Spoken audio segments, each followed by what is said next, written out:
Agosto de 1945. Estas bombas cambiaron la historia del siglo XX. Hiroshima y Nagasaki, 220.000 víctimas fatales, para advertirle al mundo que a partir de ese momento, Estados Unidos se convertía en el imperio dominante y en la principal potencia militar del planeta. An American airplane dropped one bomb on Hiroshima. It is an atomic bomb. It is a harnessing of the basic power of the universe. Los responsables de esta masacre atómica nunca fueron enjuiciados y la consolidación de Estados Unidos como imperio global traería consecuencias para todo el mundo. Bolivia no fue la excepción. Había tres puestos claves de ingresos que verificaban los ingresos del Estado boliviano que estaban en manos de bancos americanos. Porque sufrieron y vieron que fue el imperio el que nos hizo pelear la guerra.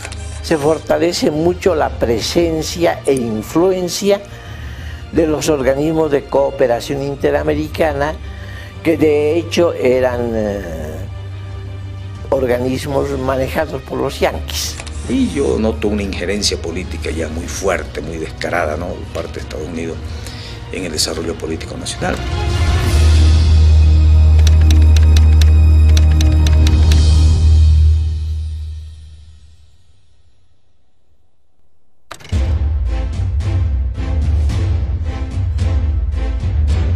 Si bien el lanzamiento de las bombas atómicas es el símbolo del establecimiento de Estados Unidos como superpotencia, el proceso de formación de ese imperio comienza a forjarse mucho antes.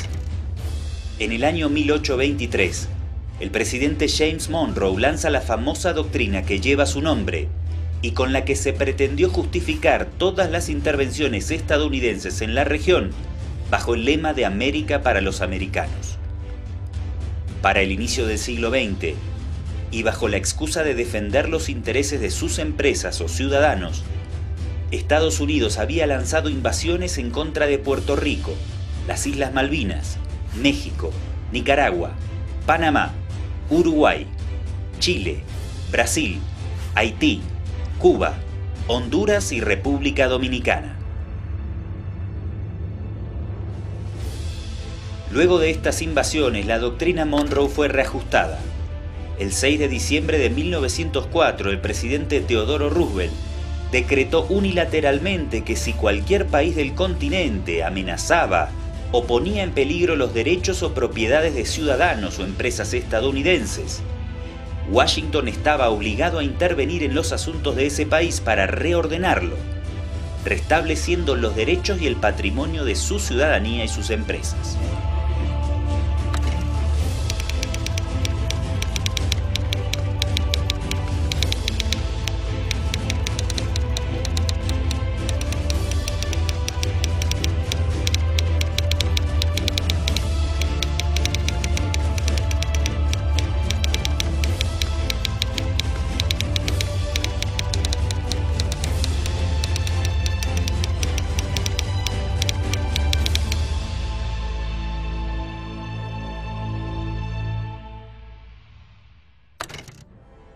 En Bolivia, el gran capital estadounidense se instala a inicios de la década del 20. El desembarco de la todopoderosa Standard Oil marca el primer paso de una larga lista de transnacionales que durante todo el siglo XX llegarán al país para saquear sus recursos naturales sin producir ningún beneficio para la población.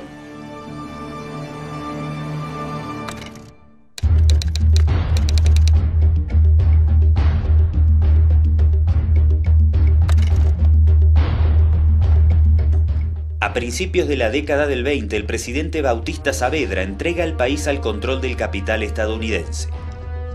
La Standard era una gigante petrolera con gran poder de lobby dentro del Congreso y los medios de prensa bolivianos. Uno de sus representantes legales en el país era el doctor José Estensoro, quien paralelamente fungía como senador y ministro del presidente Saavedra. La penetración de la petrolera en altas esferas gubernamentales no se daba únicamente en Bolivia. En 1921, el presidente de Estados Unidos, Warren Harding, designó a un directivo de la Standard como su ministro de Relaciones Exteriores. Estados Unidos salía de la Primera Guerra Mundial y la Standard era uno de sus caballos de batalla. El presidente de su filial en Nueva Jersey declararía entonces que la única medida necesaria para ese momento era una política de extensión agresiva de los Estados Unidos. Meses después, la Standard Oil comenzó a operar en Bolivia. El presidente Saavedra se ve obligado a pasar por encima de su propia ley, que era una buena ley, y hacer concesiones gigantescas a la Standard Oil, que estaba muy interesada en ingresar al territorio boliviano. Cuando llega la Standard Oil, le promete al Estado boliviano y al presidente Saavedra que en el curso de los siguientes 5 años Bolivia iba a convertirse en un emporio mundial del petróleo. Se suponía que era lo que después se iría a convertir la Arabia Saudita de América Latina.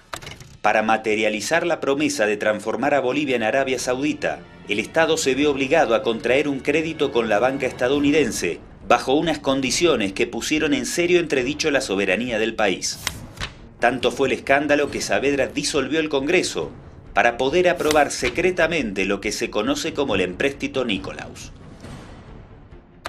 La Stiefel-Nikolaus, en el momento de otorgarle los dineros a Bolivia, pone la condición de que el directorio de los bancos iba a supervisar los ingresos del país y ver que de los ingresos del país se pague obviamente la deuda. Había 3 puestos claves de ingresos que verificaban los ingresos del Estado boliviano que estaban en manos de bancos americanos. ¿Y los ciudadanos eran contratados bolivianos o estadounidenses? No, eran estadounidenses, En marzo de 1923, una comisión especial calificó la imposición de estos funcionarios estadounidenses de la siguiente manera.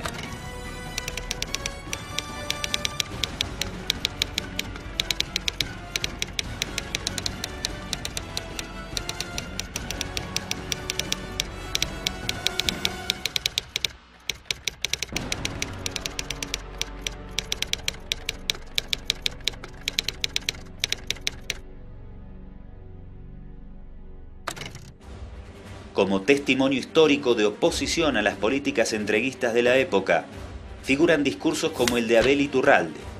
Sus palabras anticiparían con precisión la realidad boliviana y regional en relación con la política y los capitales estadounidenses durante los 80 años siguientes.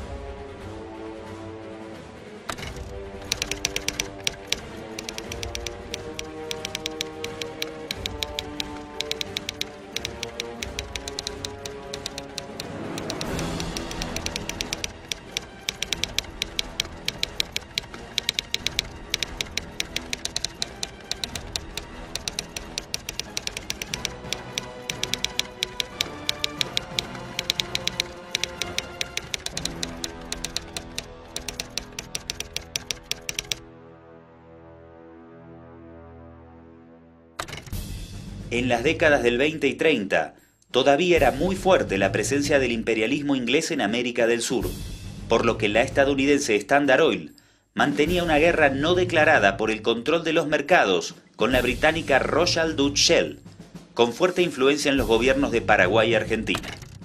La Standard Oil no había logrado los resultados esperados durante sus años de exploración. A inicios de la década del 30, debía una fuerte suma de dinero al erario boliviano y exportaba el petróleo clandestinamente hacia la Argentina. Al estallar la Guerra del Chaco el 18 de julio de 1932 y tras observar las duras derrotas bolivianas en los campos de batalla, la Standard Oil optó abiertamente por el bando enemigo, tal vez al percibir que era mucho más probable una victoria paraguaya en alianza con Argentina a un triunfo boliviano.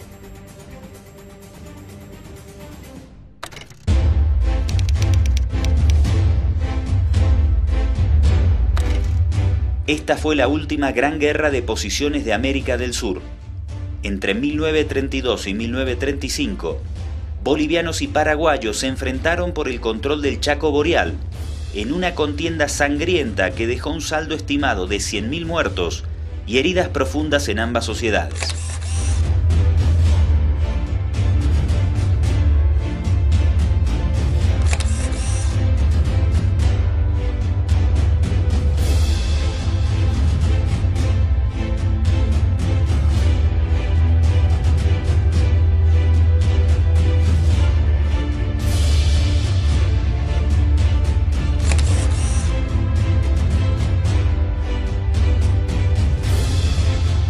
La tragedia del Chaco marcaría a fuego la historia social y política del país. Una derrota que unió por primera vez a los bolivianos en los campos de batalla y determinó, tras su finalización, la irrupción de corrientes y movimientos nacionalistas que a partir de entonces y durante 20 años se disputarían el poder con la oligarquía minera aliada a Estados Unidos. En el caso de la Guerra del Chaco es la primera vez donde el país se mira a sí mismo en el espejo y se reconoce y se ve. Y ve que mestizos, indios, blancos, todos estaban peleando por el mismo bando y vistiendo el mismo uniforme. Es la primera vez que se crea una conciencia nacional, cosa que lamentablemente después se va a ir perdiendo poco a poco otra vez. Pero es la primera vez que todos los estamentos de las clases sociales y etnias bolivianas hacen algo en conjunto. La Guerra del Chaco tuvo dos agentes foráneos determinantes en el curso de la contienda: los capitales de la oligarquía anglo-argentina, que apoyaron abiertamente al Paraguay, y la empresa petrolera estadounidense Standard Oil, que pese a administrar explotaciones en pozos de Santa Cruz de la Sierra y Tarija, boicoteó abiertamente las operaciones del ejército boliviano. Inicialmente, lo primero que declara la Standard Oil es que se va a mantener neutral. Su neutralidad inicialmente fue aceptada. O sea, los 6 camiones que funcionaban en el Chaco eran de la Standard Oil. Nunca nos quiso prestar ni un solo camión, ni siquiera para evacuar heridos o enfermos. O sea, nunca nos ayudó ni para salvar vidas, que es un acto humanitario. Si el Paraguay hubiera logrado una victoria militar más contundente, podría haberse apropiado de los departamentos de Santa Cruz de la Sierra y Tarija, y por ende de sus pozos petroleros. Su explotación debiera haber quedado en manos de quien ya estaba operando esos pozos y había sido su aliada durante la contienda, la Standard Oil. Pero la apuesta salió mal. Paraguay se impuso, pero no de manera tan contundente como para ocupar los pozos petroleros del lado boliviano. Para la transnacional estadounidense el costo sería muy alto.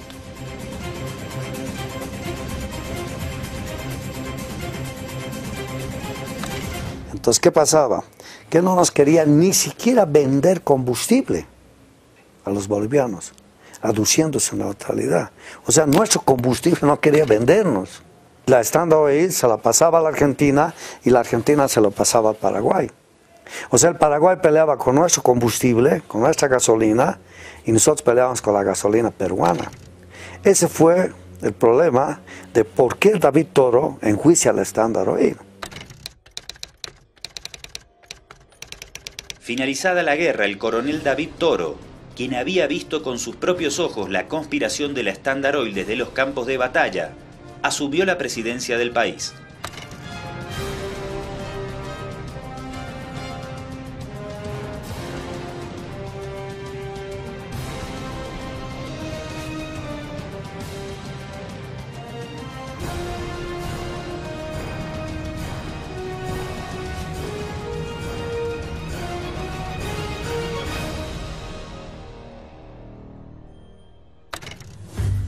A inicios de la década del 30, Estados Unidos atraviesa una gran depresión económica. La doctrina Monroe cede ante la llegada de la política del buen vecino, impulsada por Franklin Delano Roosevelt. Las invasiones militares directas serán más excepcionales, y el lineamiento que se impondrá será el apoyo a las dictaduras militares. Un caso que resume esta parábola es el de Augusto César Sandino, quien logra resistir a la invasión de Estados Unidos en Nicaragua durante 6 años. Ante la retirada de las tropas ocupantes, Sandino firma la paz con las autoridades locales, pero es traicionado por el jefe de la Guardia Nacional, quien acuerda su asesinato con el embajador de Estados Unidos y posteriormente instala una dictadura que durará 42 años.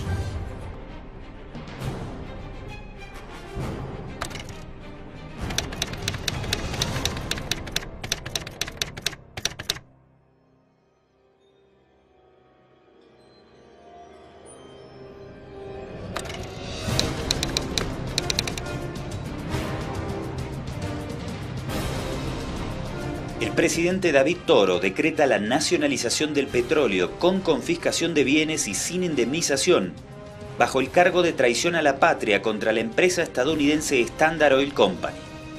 Nace Yacimientos Petrolíferos Fiscales de Bolivia.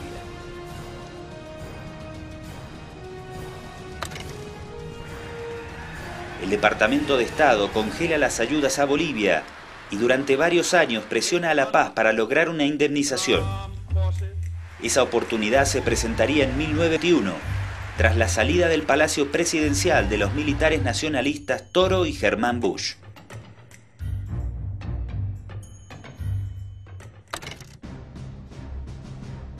Para Washington y la oligarquía minera, era fundamental mantener a los militares nacionalistas fuera del poder.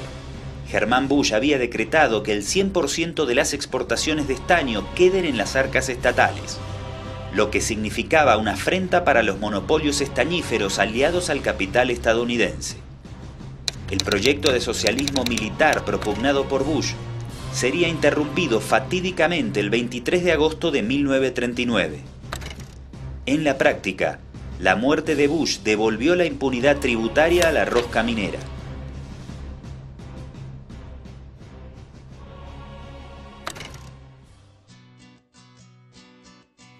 Durante 50 años, la primera mitad del siglo XX, las exportaciones bolivianas dependieron en un 90% de la minería. Pero el Estado era tan débil que apenas podía cobrar regalías. Todo quedaba en manos de 3 empresarios, los varones del estaño. Con su inmenso poder económico, Carlos Aramayo, Mauricio Hochschild y Simón Patiño se habían acostumbrado a manipular a los gobiernos de acuerdo a sus intereses particulares. Las sedes principales de sus firmas estaban en Estados Unidos e Inglaterra. En esos largos 50 años, solo 2 presidentes se opusieron a la dominación de la rosca minera: Germán Bush y Gualberto Villarroel. Paradójicamente, son los únicos 2 que terminaron muertos durante el ejercicio de sus funciones. La rosca minera también dominaba la opinión pública. El diario respondía a la Patiño Mainz y La Razón directamente era propiedad de Aramayo.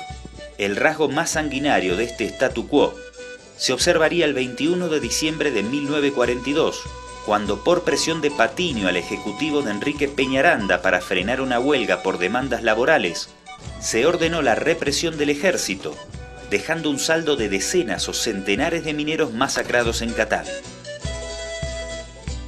El respetado historiador Augusto Céspedes señala que la masacre de Catavi marca una etapa avanzada del dominio capitalista en Bolivia, que fue el producto de un programa sanguinario, estratégicamente pensado y aplicado por el Estado Mayor imperialista, formado por los grandes mineros, el gobierno y el ejército de Bolivia, con la aprobación moral y doctrinal del embajador de Estados Unidos. Eran inicios de los 40 y Washington no podía soportar un parate en la producción del estaño, ya que lo necesitaba urgentemente para producir los implementos necesarios para apoyar a sus tropas en la Segunda Guerra Mundial.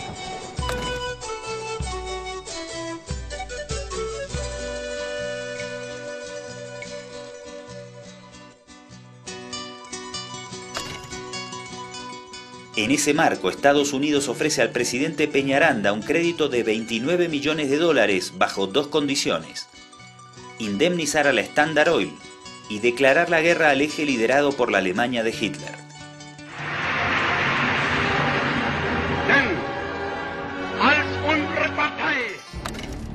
Peñaranda, calificado en la época por el Washington Post como un sincero amigo de Estados Unidos, aceptó y como compensación fue invitado a recorrer el país del norte por el presidente Franklin Roosevelt en 1943.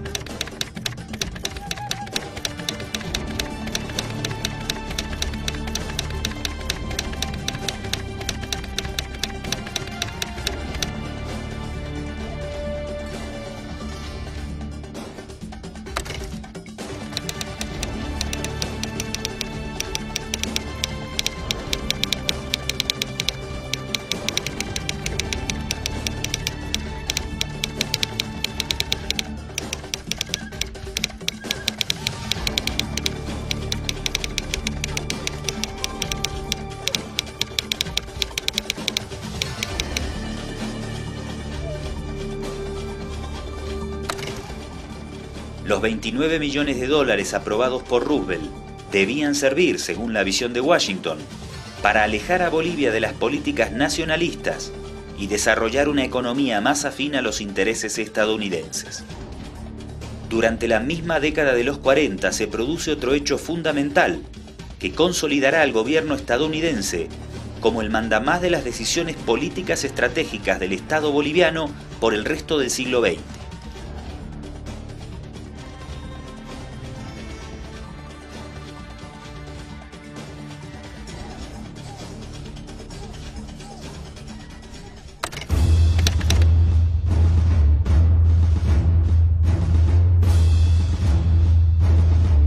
Hay una misión de Bohan, un asesor técnico yanqui. El Plan Bohan fue un plan de desarrollo estatal de Bolivia, elaborado y escrito por ciudadanos estadounidenses, liderados por el economista Merwin Bohan. El grupo de trabajo llegó a la paz en 1941.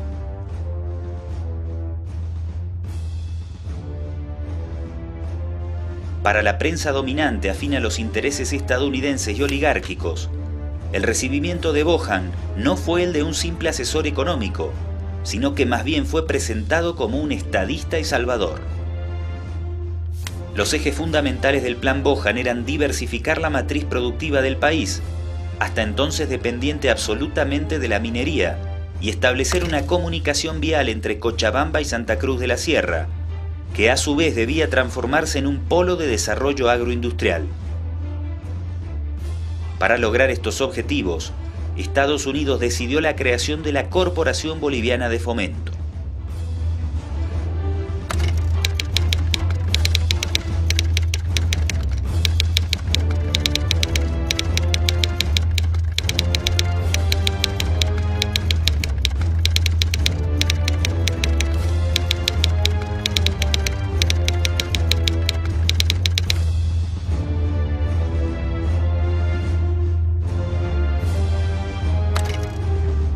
Aunque formalmente era una entidad estatal boliviana, las autoridades del país solo tenían la potestad para elegir a la mitad del directorio de la Corporación de Fomento. Sus proyectos debían contar con la aprobación de personal estadounidense y posteriormente del Export-Import Bank, con sede en Washington. En pocas palabras, la principal dependencia estatal ocupada del desarrollo del país fue en sus inicios financiada y manejada enteramente desde Washington.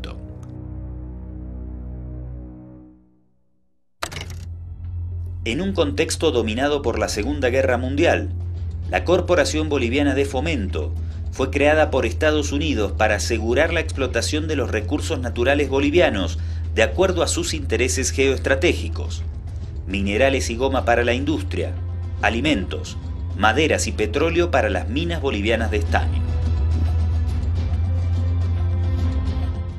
Adicionalmente, sirvió para impulsar las políticas de libre mercado dentro del país, incluyendo la promoción de capitales estadounidenses en la explotación petrolera.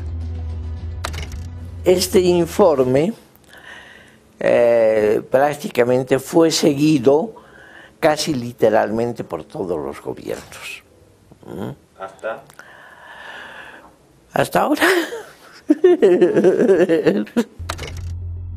Con el paso de los años, la influencia de Washington en el organismo disminuiría fuertemente, lo que concluyó con su disolución mediante el decreto 21060 en 1985.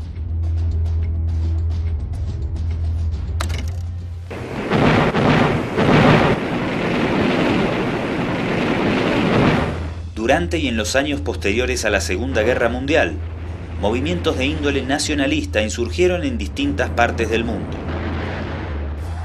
Yo he dicho infinitas veces que estábamos en contra de toda política internacional imperialista. Nos hemos indignado ante los ataques cobardes de los aviadores mercenarios norteamericanos. En Bolivia nace en 1941 el Movimiento Nacionalista Revolucionario. 2 años más tarde, muchos de sus dirigentes participan activamente del gobierno liderado por Gualberto Villarruel, un militar progresista que impulsó distintos proyectos de inclusión social, sustentados en la redacción de una nueva constitución. Villarroel suprimió el pongueaje y el mitanaje, políticas impuestas desde la época de la colonia para explotar a los pueblos originarios. Además, convocó en mayo de 1945 al primer Congreso Campesino en la historia de Bolivia. Y Estados Unidos, inmediatamente que se consolida el gobierno de Villarroel, le quita, no le da nunca su, le da, o sea, tiene dificultades para reconocerlo y envía memorándum e instructiva a los gobiernos de Latinoamérica para que ese gobierno no sea reconocido porque, según Estados Unidos, representaba los intereses del nazismo en América Latina. Entonces, Estados Unidos actúa de una manera que objetivamente debilita al gobierno de la precursor de la Revolución Nacional, el presidente Villarroel. Y ahí yo noto una injerencia política ya muy fuerte, muy descarada, ¿no?, por parte de Estados Unidos en el desarrollo político nacional. Para Estados Unidos se trataba de la llegada del nazismo a Bolivia. La acusación de aliado de Hitler y del peronismo argentino le vino como anillo al dedo a la oligarquía local, que a través de sus medios de comunicación orquestó una permanente campaña de desprestigio en su contra.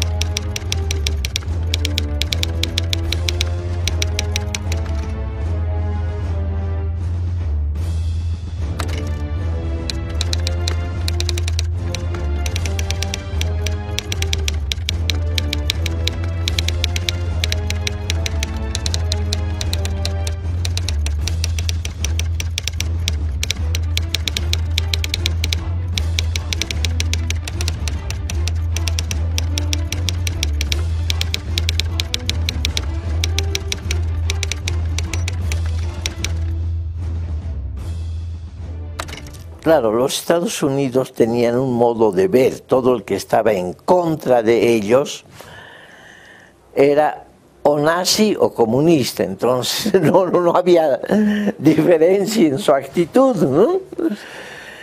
Entonces, al mismo tiempo de que hablaban de que el gobierno de Villarroel era un gobierno pro-nazi, decían que la izquierda boliviana, el comunismo boliviano lo apoyaba a Villarroel y que eso habría que tener cuidado, etcétera, etcétera.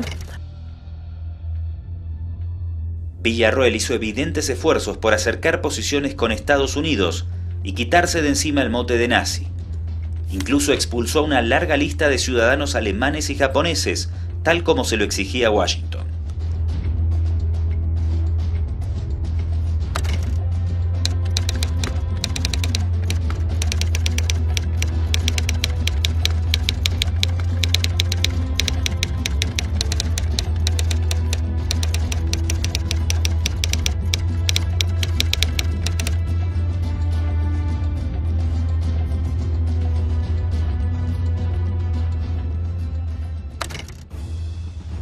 Villarroel nunca ganó la simpatía de Washington.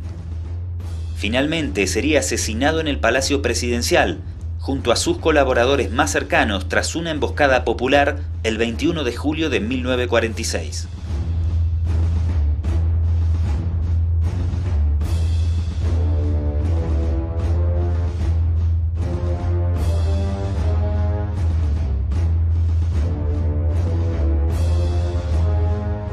Lejos de condenar el asesinato y posterior colgamiento del presidente de la República, la prensa justificó plenamente los hechos, bajo el argumento de que se había terminado con el nazifascismo en Bolivia. Quienes ocuparon los puestos de poder tras el magnicidio fueron ensalzados como abanderados de la democracia. Desde Estados Unidos, saludaron el magnicidio que reinstaló a la oligarquía en el poder.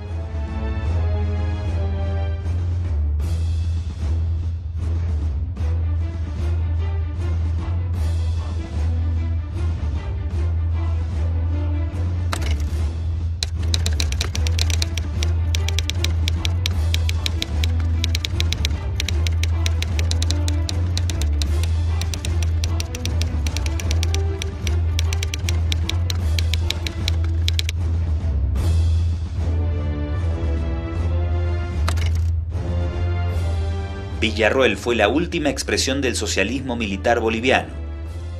Pero en el país estaba gestando un movimiento popular que 6 años después lograría desplazar para siempre a la rosca minera. La intervención estadounidense en los asuntos internos de Bolivia no se detendría.